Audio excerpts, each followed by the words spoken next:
I guess, start tayo. Yeah. Who's the KTM? Yeah, good day everyone.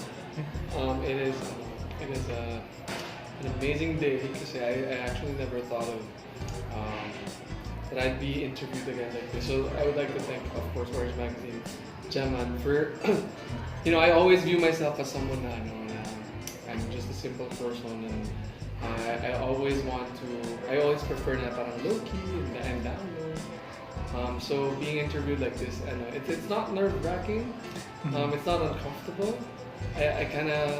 But more so, I'm appreciative of being treated like you're special. So I'm really grateful. I came from Toronto. Actually, no, Toronto, and then I went to New York because after this trip in Manila, I'm heading to New York. I'll be there for like 3 days because there's a convention. I'm a big comic fan, and I'm also a big Funko Pop fan. So I have a huge collection in Toronto, in my studio. And so I've been based in Toronto for how many years? I've been there since 2006. The reason why I moved was because I just wanted to try something new. When you're younger, there's a rebel in you that just wants to do what he wants in life. So parang want the limelight, I didn't want the attention. So parang ganun yung part ko before. And then I tried parang a new life there, and it was so different actually. But I appreciated the fact that no one knew me. Not that I considered myself famous. I would never consider myself famous. But may mga kilala friends. So when I was there, iba yung lifestyle. And then after more than a couple of years, parang sabi ko, wait, I thought I would not sing again, but na-enjoy ko siya. So I actually sang with parang in 2010, parang there was a Filipino event. May yearly event kasi sa Canada, sa Toronto, that they promote Filipino music. So Michael Bustos was there even before he got big. So we would be in the event.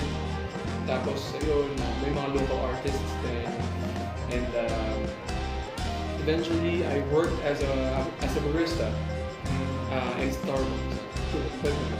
Starbucks before. I was a barista before, and then I just really wanted to try something new. But nakakatuwa because I think being a barista and then becoming a supervisor and then like an assistant manager and then a manager of like in retail, it teaches you so many things. Because before, when I was younger, I would not talk to people. Not because I didn't want to talk to people, but I just really didn't know what to say. So, but people would view me, even in ABS-CBN, back in the day, they would parang view me as someone na mayabang or like snobero or like, but deep inside, I was actually really shy. I know I'm an introvert. Until now I am. But somewhat, because of like what we do, syempre, minsan mag-adjust ka rin. So anyway, saan ba tayo? So, attention. In Canada, in 2016, I started teaching kids. And that's when I found yung confidence sa pagdating sa music again. Because in 2010 to 2014, I was going through something really serious in my life. It's personal, but I'll say it anyway. I've experienced depression. And it was not a joke. Kasi it was the darkest moments of my life. Na parang I would be at the lowest of my lows. I would feel like I was worthless, and I would feel like I'm not good, I'm not this, I'm not that, I'm not this, I'm not that. And surprisingly, sometimes kasi diba when you're related to mga families or friends, sometimes they make fun of you. And some Filipino culture, sometimes it's a joke. Pero ako kasi iba yung personality ko, so sometimes I deem the jokes as something that's serious. Or minsan kahit na medyo inaasar ka lang. So medyo ko siya, naging collective siya collection siya ng mga parang hindi magagandang nasasabi about me. And then, yung mga hindi magagandang nasasabi sa akin na seryoso na from family members. Bakit ganyan ka? Bakit di mo nagawa ko ba? So ang daming frustration na pumasok sa akin. Plus, on top of the responsibility, because I've been the breadwinner of the family since I was 14 years old. And sobrang tagal na. But it's one of the things that I look I look back and I'm like, I'm happy that I'm able to do that for my family because I love them so much. But anyway, so back to being depressed. That was the reason why I really wanted to stop singing na talaga na completely. And I kind of like pushed everyone away, family, friends. And parang the only saving grace that I had before was the Morning Rush, the podcast.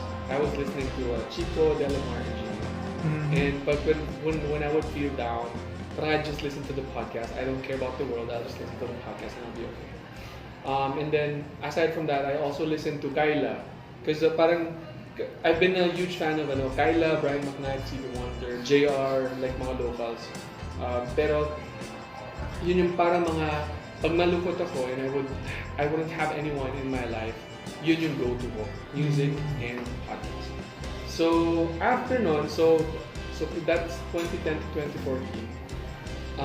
Every time that I would see, so dark. Okay, mo kwento ng dark. When I would see a train, I'd like to know. Or like when I'd see a bridge, I would be like, I want to end my life. You think about it. Yeah, parang maraming beses. And then, yung ano lang talaga sa utak ko was my sister. Her name's Dindin. She has Down syndrome. And parang she's the source of my power. Parang, kumbaga, like when I feel down or like when I feel like I'm, ano ba? In a tough spot. Oo, sobrang parang sabi ko, I need to do this for my sister and my mom. Not that I don't love my dad. I love my dad and my brother too. But of course, parang iba rin yung love ko for my sister and for my mom. Because my mom actually taught me the value of kindness and being always humble, being understanding of people, and yung mga ganung bagay. So I appreciate her so much in my life. So anyway, so luckily I had been praying. It's so funny because I had been praying. Sabi ko, what do I need to do? Why do I feel so down? And yun lang talaga, siguro na-miss ko yung pagkanta. Plus, I kind of felt na, kasi I gained weight rin. So parang, until now of course. But I mean, iba kasi yung culture sa Philippines. Na parang kapag like when you're fat or when you're bigger, people would mock you and people would make fun of you like that. But in Canada, it's different. So iba yung, medyo mas okay yung parang ko doon kasi yung kumbaga mas naging comfortable ako na to eat and to parang love myself, my body, and I wouldn't care what other people would say. I learned that along the way. So that was why I started when SoundCloud was out. You guys familiar with SoundCloud? Okay. So I did some covers, and it's funny because one of the covers was it was Cupid by 112. It's an R&B.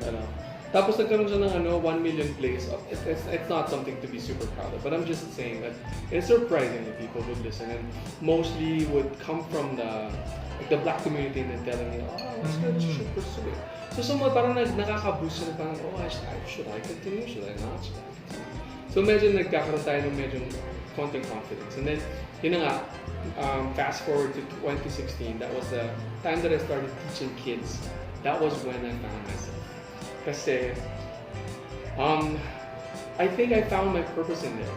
Na parang, if I were to leave a mark in this world, what would that be? And that mark is to parang share what I've learned throughout the years in music and as a human being and being a big kuya to the kids. But aside from it, yung parang I wouldn't want anyone to feel down or like when I kind of parang sense someone is going through something that makes them feel that they're worthless or that they're nothing or like they're this, they're that. But I want to be like, hey, you're gonna get through that. For sure, it's easy for me to say right now, but I've been there. It will take time for you to find the light. But that's kind of like the message that I have. Kindness is a superpower that I always want to remind everyone that you possess that. So you should parang use that every day. Like, be kind to everyone. But along the way, I also parang learn to be kinder to myself, to be parang give myself more credit for the hard work that I've been doing, not just for myself, but also for my family and for the people around me. So anyway, back to the kids. I see so much joy when people around me are successful.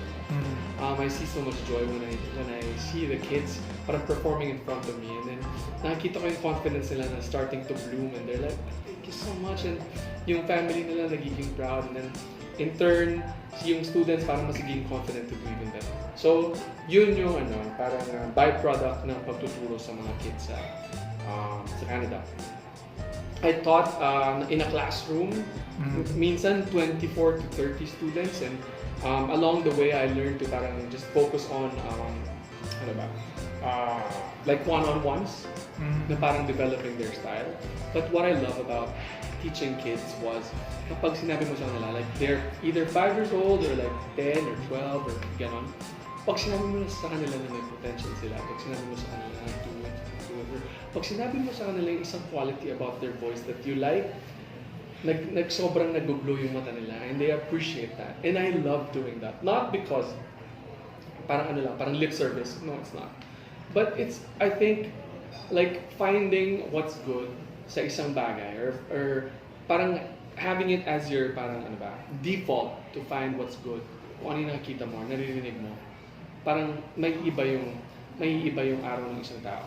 Like it will make them feel better. In turn, pag yung mga tao, ganun yung pakiramdam sa bawat isa, mas for me, surroundings mo mas maganda. So that's why yan. And then nung nag-concert ako ito sobrang surreal, and Gemma was here. 2017, 2016 was the time that I started believing in the power of positivity, and I read a book. It's called East Word, and the author was Pam Bruce. And marami siyang parang mga sa science, what do you call it? Experiments. Yeah, marami siyang experiments. And kailangan patunayan mo siya sa buhay mo. And one of the experiments there parang told me, if you want something in your life to happen, you would parang write a sign. So let's say a red butterfly. Tapos that sign, red butterfly, every time you'd see that, it will remind you that whatever you want in life is going to happen. So every time na example lang yun, pag may nakita red butterfly, mine was 777, because 7 is my favorite number.